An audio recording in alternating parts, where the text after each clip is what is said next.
यकीनन ये ईदगाह शरीफ का फैजान है।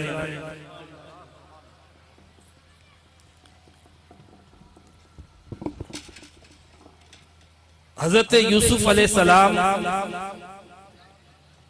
को जब उनके भाइयों ने कुएं में डाला, फिर किसी काफिले ने निकाला और किसी ताजिर को बेचा, तो फिर उस ताजिर ने मिस्र में जब हजरत यूसुफ अलैहिस्सलाम को बेचना चाहा तो खरीदार की लाइन लग गई थी कि एक गुलाम है जो बड़ा हसीन है, उसको खरीदने के लिए लोग आए हैं। मौलाना लिखते हैं कि एक बुढ़िया थी, उसके पास कोई मालो दौलत तो न था, लेकिन उसने बहरहाल जो कुछ था वो लेके चली बाजारे मिस्र में। किसी ने पूछा, अम्मा कहाँ जा रही हो? कहा कि मैं हजरत यूसुफ, ये एक गुलाम है यूसुफ, उसको खरीदने जा रही हूँ। तो कहा, अम्मा उसके तो खरीदार बड़े बड़े हैं, आप तो नहीं खरीद सकती। कहा, मुझे पता है मैं नहीं खरीद सकती, लेकिन मैं कम से कम उनके खरीदार में अपना नाम तो लिखवा दूं। तो आज ये जिस अंदाज से जिक्र रसूल की महफिल का इनेकाद है, बिलाशुबा हम नबी करीम सल्लल्लाहु अलैहि वसल्लम के जिक्र का हक अदा नहीं कर सकते। हम आपकी सना तौसीफ कमा हक बहू बयान नहीं कर सकते, लेकिन कम अज कम इन महाफिल में आकर जिक्र रसूल सुनकर उनसे मोहब्बत का और जिक्र रसूल करने वालों में शिरकत करने का नाम लिखवा सकते हैं। तो मैं भी इसी तसव्वुर के साथ नबी करीम अलैहिस्सलाम की बारगाह में चंद कलिमात उनकी अजमत के हवाले से जिक्र करना चाहता हूँ, ताकि उनकी अजमत बयान करने वालों में कहीं कोने में नाम लिख दिया जाए। अल्लाह रब्बुल इज्जत ने कुरान पाक में वाज़ेह तौर पे फरमाया कि वरफ़अना लका ज़िक्रक, मेरे हबीब हमने आपके लिए आपके जिक्र को बुलंद कर दिया। कुरान की इस आयत में फरमाया कि अल्लाह ने नबी करीम अलैहिस्सलाम के जिक्र को रिफ़अत, अज़मत और बुलंदियां अता फरमाई। यहाँ पर यह बात पेशे नजर रहे कि जब किसी के जिक्र को रिफ़अत अता की जाती है तो इससे क्या मुराद है? आया क्या कहीं नीचे लिखा हो तो उसको बुलंद मुकाम पे रख देना? जिक्र की रिफ़त से क्या मुराद है? सबसे पहले रिफ़त जिक्र का ये माना जहन में रखें कि जब भी उसका नाम आए तो खैर के साथ आए। यानी जिक्र तो हर एक का होता है, कारून और फिरौन का भी होता है, लेकिन देखना यह है कि जिक्र बिल खैर है कि नहीं। तो अल्लाह ने जब नबी करीम अलैहिस्सलाम के जिक्र को रिफ़अत अता फरमाया, इसका मतलब यह है कि अल्लाह रब्बुल इज्जत ने हुजूर अलैहिस्सलाम के जिक्र को इज्जत, शराफत और बहुत ज्यादा कद्र और मंजिलत अता फरमा दी। तो ये रिफ़अत जिक्र से मुराद है कि किसी के जिक्र को रिफ़अत अता करना मतलब इज्जत अता करना है। दूसरी बात यहाँ पर यह भी पेशे नजर रहे कि किसी का जब जिक्र किया जाता है और उसके नाम को इज्जत दी जाती है तो यकीनन पहले उसकी जात और उसके मकाम को रिफ़अत दी जाती है। नाम तो फकत पहचान होता है, नाम से जात की तरफ इशारा होता है। जब इस्म जिक्र किया जाता है तो मुराद मुसम्मा होता है। जैसे मैं जिक्र करूं जनाब आमिर फैयाजी साहब, तो यकीनन ये लफ्ज उनकी जात पर दलालत करते हैं।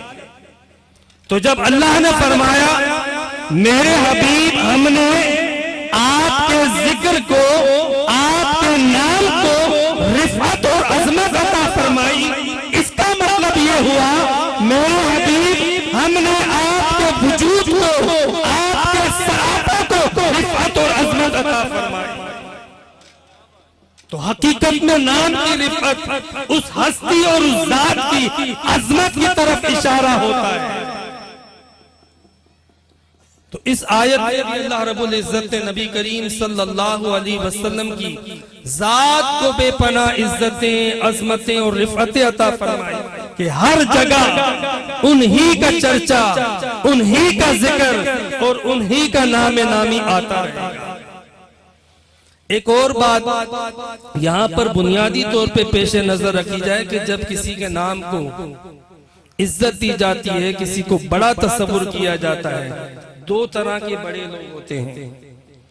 एक वो बड़ा होता है जिसको हम बड़ा मानते हैं या हमारे बड़ा कहने से वो बड़ा होता है, और एक वो बड़ी शख्सियत होती है कि हम कहें या न कहें, हम माने या न माने, वो अपने बड़ा होने में हमारे कहने और मानने का मोहताज नहीं, बल्कि उस हस्ती के अंदर ऐसे कमाल हो, ऐसी खूबियां हो, उसके अंदर ऐसे अजीम औसाफ हो कि किसी के न कहने के बावजूद वो अपनी जात में, अपने आप में अजीम हो।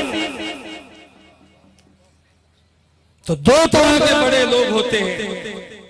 एक वो कि जिसको हम माने तो बड़ा, लेकिन नबी करीम अलैहिस्सलाम की जात वो अजीम हस्ती है कि जिसे हमने रिफत नहीं दी, जिनको हमने अजमत नहीं दी, वो हमारे कहने से अजीम नहीं है, बल्कि ये तो वो जात है जो अपने आप में अजीम से अजीम पर है, क्योंकि इस जात को रिफतें, अज़मतें खुदा पाक ने अता की। वो फरमाता है वो रफ़ाना लका ज़िक्रक, मेरे हबीब हमने अपनी इज्जत अता की, तू घटाने से न घटाए न घटेगा, तेरा अल्लाह बढ़ाने वाला।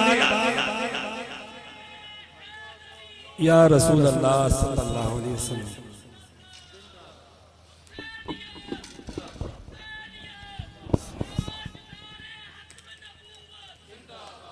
जिंदाबाद जिंदाबाद जिंदाबाद।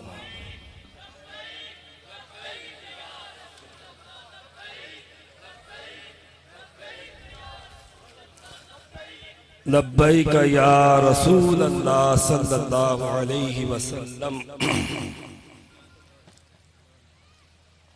ये वरफ़अना लका जिक्र की अगर तीन बातें आपके ज़हन में है कि जिक्र की अजमत से मुराद उसका जिक्र खैर से हो, जिक्र की अजमत से मुराद ज़ात की अजमत मुराद है, और जिक्र की अजमत या उस जात की अजमत से मुराद ये नहीं है कि हमारे इज्जत देने और बड़ा मानने से वो बड़ा है, बल्कि रसूलुल्लाह के जिक्र की अजमत से मुराद ये है कि वो अजीम हस्ती है कि जिनको अल्लाह रब्बुल इज्जत ने खुद रिफ़त और अजमत अता फरमाई है।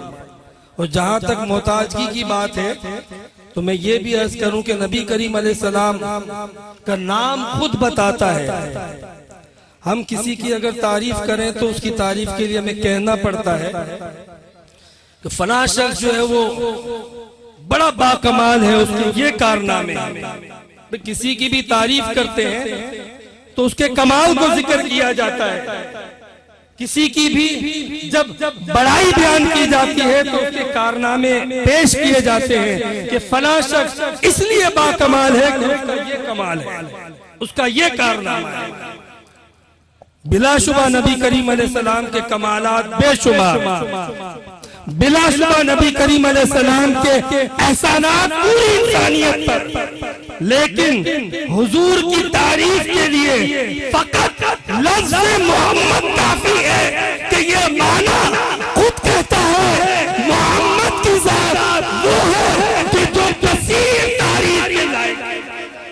मोहम्मद के साथ किसी वस्फ और कमाल को जिक्र न भी करे तो ये लफ्ज आता है कि ये काबिल तारीफ। इसलिए अल्लाह रब्बुल इज्जत ने हुजूर का जिक्र जब कुरान में किया, आपके फजाइल बयान किए, कमाल बयान किए, औसाफ बयान किए, सीरत बयान की, लेकिन इसके अलावा आप देखें कि कहीं फकत आपका नाम जिक्र कर दिया, कहीं फकत आपके चेहरे का जिक्र कर दिया, कहीं फकत आपकी जुल्फ का जिक्र कर दिया। इसलिए कि हुजूर नबी करीम अलैहिस्सलाम की जिस तरह सीरत और कमालात काबिले जिक्र है, काबिले तारीफ है, इसी तरह आपकी सूरत और आपका जलवा और आपका वजूद सरापा भी है। तो हुजूर अपनी तारीफ में किसी चीज के मौके ये रिफत अल्लाह ने हुजूर नबी करीम सल्लल्लाहु अलैहि वसल्लम को अता फरमाई। आज की इस या रसूल अल्लाह कॉन्फ्रेंस के तसद्दुक से मैं अल्लाह रब्बुल इज्जत की बारगाह में दुआ करता हूँ कि अल्लाह तबारक व तआला हम सबको नबी करीम अलैहिस्सलाम के मकाम को समझने की तौफीक अता फरमाए।